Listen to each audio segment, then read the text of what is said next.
विशेष है अपादान कारक की पहचान के लिए क्रिया के साथ किसने, कहाँ से और किसको प्रश्न किया जाता है, जिसका जो उत्तर आता है वह क्या कहलाता है, अपादान कारक होता है।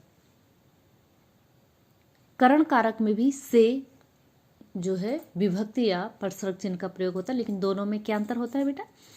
अपादान कारक में क्या होता है, एक वस्तु दूसरी वस्तु से अलग होती प्रतीत होती है, जबकि करण कारक में क्या होता है कि क्रिया का साधन पता चलता है कि क्रिया किसके द्वारा हो रही है। ठीक है, तो करण कारक और अपादान कारक दोनों की विभक्ति सेम होती है। ठीक है, परंतु आपको ध्यान रखना है कि करण कारक में से विभक्ति साधन के अर्थ में, यानी कि क्रिया के करने का साधन से विभक्ति क्या बोलती है, क्रिया के करने का साधन बताती है, जबकि अपादान में एक वस्तु दूसरी वस्तु से अलग होती प्रतीत होती है। ठीक है, उदाहरण के लिए जैसे हम बोलेंगे चाकू से सेब काटा, तो क्या हुआ, सेब काटने की क्रिया किससे हुई, चाकू से। ठीक, और पेड़ से सेब गिरा, यानी पेड़ सेब से अलग हुआ, तो दोनों में से विभक्ति आई, से परसर्ग चिन्ह है, लेकिन दोनों में अंतर क्या हुआ, एक में तो क्रिया का साधन पता चला और एक में क्या हुआ, एक संज्ञा दूसरी संज्ञा से अलग हुई। अब आप समझ गए दोनों में अंतर। ठीक है, अब देखेंगे बेटा संबंध कारक। संज्ञा के जिस रूप से दो संज्ञाओं अथवा सर्वनामों के परस्पर संबंध पता चले उन्हें हम संबंध कारक कहते हैं।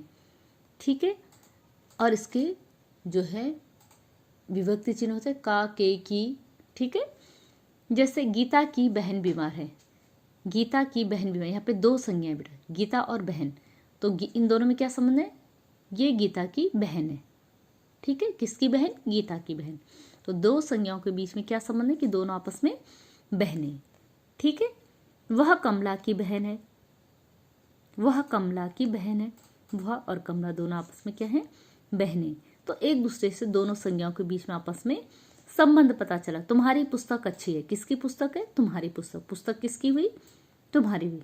ठीक, उपलिखे वाक्यों में गीता की, कमला की तथा तुम्हारी शब्द संबंध कारक के उदाहरण हैं, जिनका संबंध क्रमशः बहन, बहन तथा पुस्तक से है। ठीक, पुस्तक किसकी हुई, तुम्हारी हुई, कमला किसकी बहन है, उसकी बहन है, गीता की बहन क्या है, बीमार है। ठीक है, तो आप समझ गए कि संबंध कारक में क्या होता है, दो संज्ञाओं के बीच में आपस में संबंध का पता चलता है। संबंध कारक को पहचानने के लिए दो संज्ञाओं के बीच में किसका, किसकी, किसके लगाकर प्रश्न किया जाता है, इनके लगाने से जो उत्तर मिलता है उसे संबंध कारक कहते हैं। ठीक है, और संबंध कारक की विभक्ति क्या है, का, के, की, रा, रे, री, ना, ने, नी होती। ठीक है, अब देखेंगे अधिकरण कारक।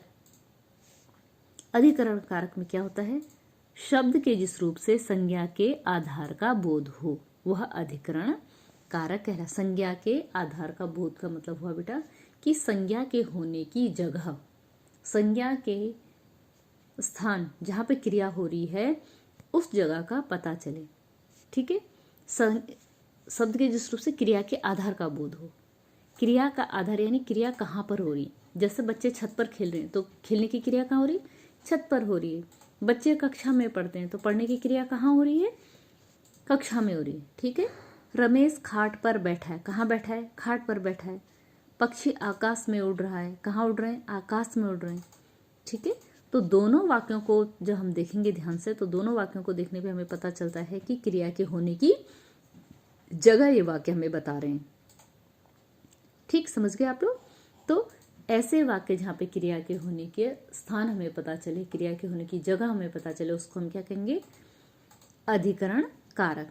इन वाक्यों में क्रिया के घटित होने का स्थान, जैसे ऊपर मैंने बताया खाट और आकाश है ना, ये दोनों वाक्य थे, इनमें पता चला कि रमेश कहाँ बैठा, खाट पे, बैठने की क्रिया कहाँ, खाट। पक्षी कहाँ उड़ रहे हैं, आकाश में, उड़ने की क्रिया कहाँ हो रही, आकाश में। तो दोनों में जो है क्रिया के जो है क्या है, होने की जगह पता चली। और इनके विभक्ति चिन्ह क्या होते हैं बेटा, में या पर, पर या में क्या है, अधिकरण कारक के विभक्ति चिन्ह है। ठीक, तो आप अधिकरण कारक समझ गए। अब देखेंगे संबोधन कारक।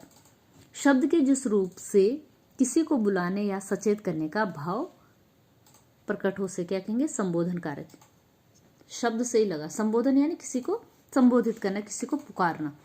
तो जिन शब्दों से, जिन वाक्यों से हम किसी को बुलाने का, किसी को संबोधित करने का, किसी को सचेत करने का बोध, उन्हें हम संबोधन कारक कहते हैं। जैसे हे भगवान हम पर कृपा कीजिए, अरे तुम तो चालाक निकले, ए हरे हो, ये सब क्या है, संबोधन कारक के विभक्ति चिन्ह हैं।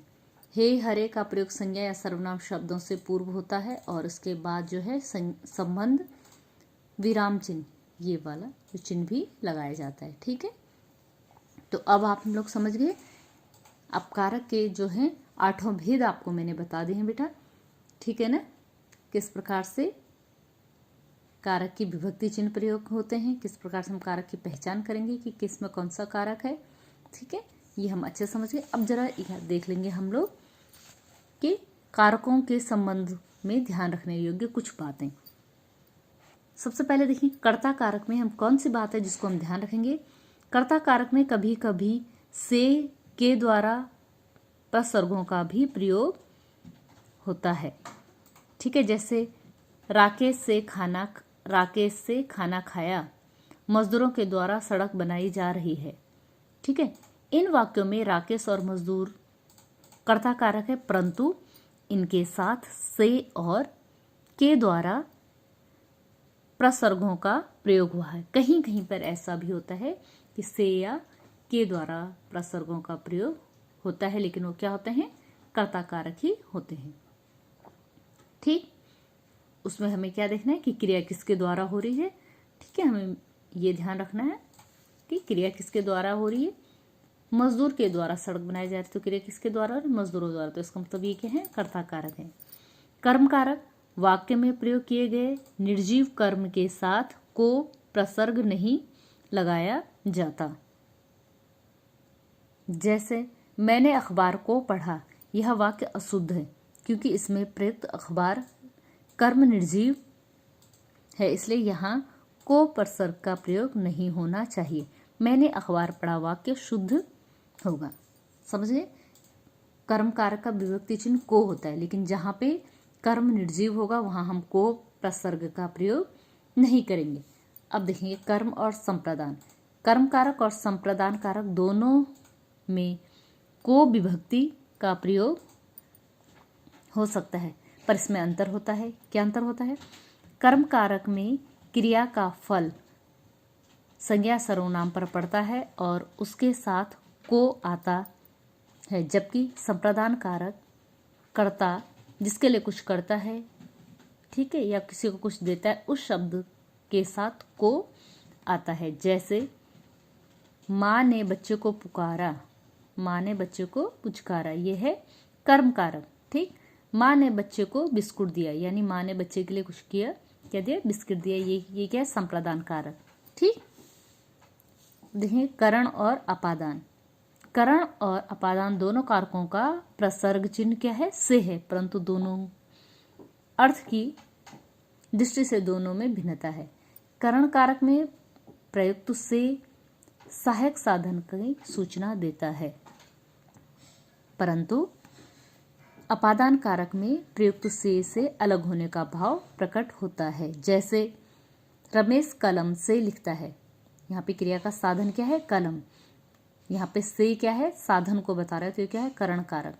बच्चा मेज से गिर गया, यहाँ पे से क्या है, अलग होने की प्रक्रिया दिखा रहा है कि बच्चा मेज से गिर गया, यानी मेज से अलग हो गया, तो यहाँ पे मेज से अपादान कारक है। ठीक, अब देखेंगे अपादान कारक। जिन शब्दों से निकलने, सीखने, डरने आदि का भाव हो वहाँ भी अपादान कारक होता है। जैसे गंगा हिमालय से निकलती है, ठीक है, गंगा हिमालय से निकलती है, हिमालय से निकलने की प्रक्रिया हो रही है, तो यहाँ पे भी क्या अपादान कारक है, क्योंकि यहाँ निकलने का भाव है। बच्चा बिल्ली से डरता है, बच्चा बिल्ली से डरता है, यहाँ पे क्या है, डरने का भाव आ रहा है, तो यहाँ पे भी क्या है, अपादान कारक, क्योंकि यहाँ डरने का भाव हो रहा है। ठीक, समझ गए। तो अब हम समझ गए हैं कि संज्ञा सर्वनाम के जिस रूप से उसका संबंध वाक्य के अन्य शब्दों से होता है उसे हम क्या कहते हैं, कारक कहते हैं। और कारक के कितने भेद होते हैं? 8 भेद होते हैं। ठीक है। कारक के लिए जो चिन्ह निश्चित किए गए हैं उन्हें हम कारक चिन्ह या विभक्ति चिन्ह या प्रसर्ग भी कहते हैं। ठीक है, समझ गए आप लोग? तो अब जो है ये पाठ आपका पूरा हो चुका है, कारक। ठीक है बच्चों।